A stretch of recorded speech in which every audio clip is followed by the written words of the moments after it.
குரங்கிலிருந்து பிறந்தானா குரங்கை மனிதன் பெற்றானா யாரை கேள்வி கேட்பது டார்வின் இல்லையே கடவுள் மனிதனை படைத்தானா கடவுளை மனிதன் படைத்தானா ரெண்டு பேரும் இல்லையே ரொம்ப தொல்லையே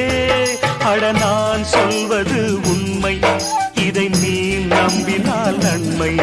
அட நான் சொல்வது உண்மை இதை நீ நம்பினால் நன்மை வானத்தை பார்த்தேன் பூமியை பார்த்தேன் மனுஷனை இன்னும் பார்க்கலையே